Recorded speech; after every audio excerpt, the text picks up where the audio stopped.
आपण कैरीची चटणी बघणार आहोत. त्याकरता मी एक कैरी घेतली आहे, लसूण जरा जास्तच घेतलाय आणि थोडं कढीपत्ता घेतलाय फोडणी करता, थोडंसं हिंग घेतलाय, थोडीशी पाव चमचा साखर घेतली आहे, तुम्ही घातली तरी चालेल, नाही घातली तरी चवीप्रमाणे मीठ घ्यायचं आहे, मोहरी आणि जिरे हे आपण तडका देण्यासाठी तेल घेतलंय. आणि मी बॅडगी मिरची आहे ही भिजवली आहे गरम पाण्यामध्ये भिजवून 5-6 तास. आता ते घालणार आहे त्याच्यामध्ये. खूप सुंदर चटणी लागते. पाहूया प्रोसेस. आता भांड्यामध्ये मिक्सरच्या कैरी टाकून घेतली आहे. त्या बॅडगी मिरच्या भिजलेल्या होत्या त्याही टाकून घेतले.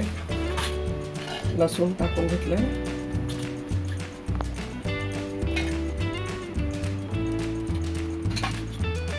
थोडीशी साखर होती ती टाकली. मीठ टाकून घेतलंय. आपण ह्याला मिक्सर बंद चालू करत वाटून घेणार आहोत.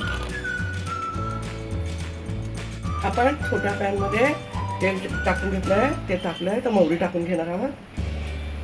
गॅस बारीक करते मी अंगावर उडू नये म्हणून. जिरे टाकून घेतले.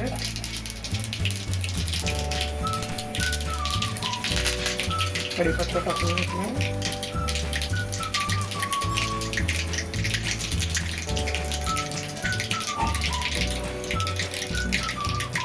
आपली फोडणी तडतडली व्यवस्थित झाली आहे. आपण या चटणीवर टाकून घेणार आहोत.